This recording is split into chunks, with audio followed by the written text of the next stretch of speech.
guys, this episode we're talking about the D.C Defenders.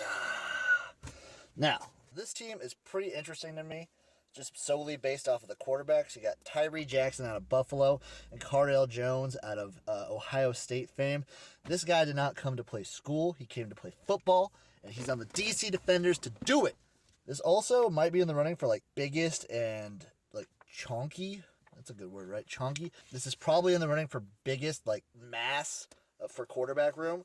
I mean, Tyree Jackson is big and Cardale is, massive. Head coach, Pep Hamilton, really interesting guy. He was at Michigan for a while. He's probably, an established the run kind of coach. And I'm very interested to see what he does with these kind of quarterbacks because they both have cannons for arms, legit howitzers. It's freaking insane what these guys can do. I mean, if he wants to be an established the run kind of guy, he's got people like Donnell Pumphrey, who was insane at San Diego State. Not sure exactly why he just never translated in the pros, but the dude is just he's like a rabbit or something that goes fast. Guys, I am excited for the XFL, let me tell you. Yeah, he's got Nick Brissett, former LSU Tiger, was pretty good for LSU, I'd say. I mean, it's LSU. They've had a good stable of running backs. If you were successful there, you're probably going to be pretty good. So if they want to be an established the run, kind of pound the rock kind of team, they have the weapons to do it. But, with the kind of quarterbacks that they drafted, I don't see them, how are you going to draft Cardale Jones and not have him just chuck the ball, 40, 50 yards every play? Now, when I look at Eli Rogers, I'm even more perplexed why I don't have any film on him because the dude was in the friggin' NFL. So, he's got that going for him. Man, judging by some of the pictures I got, this guy's got to be pretty decent at least. At the very least, this is a team who I'm very excited for based solely on just the running game and the potential at quarterback. Moving away from the offense, going on to the defense, you got guys like Kenny Bigelow, who I like because I used to work with a guy named Bigelow, and dude, that guy was a hoot. I'm expecting pretty big things out of this defensive line, but overall, I'm thinking the Defenders are going to be more of an offensive team, whether they're either pounding the rock with Donnell or just slinging it around with Cardale.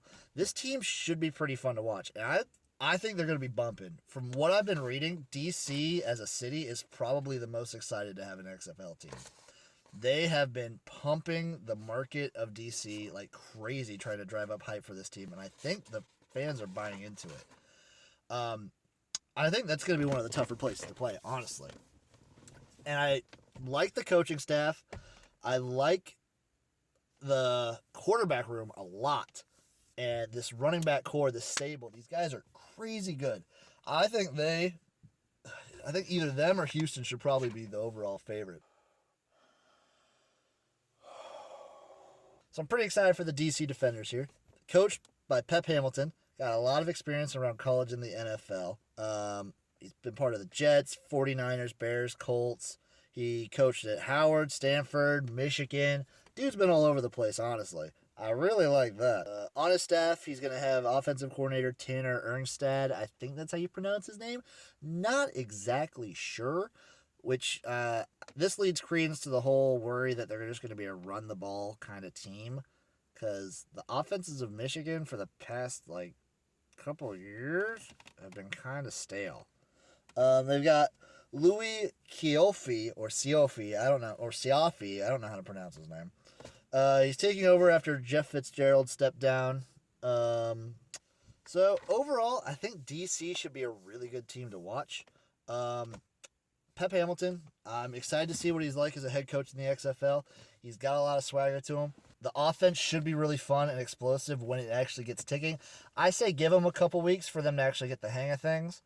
But even if they're running a basic just running offense, they should be able to run over almost anybody. So watch out for the Defenders. They're good.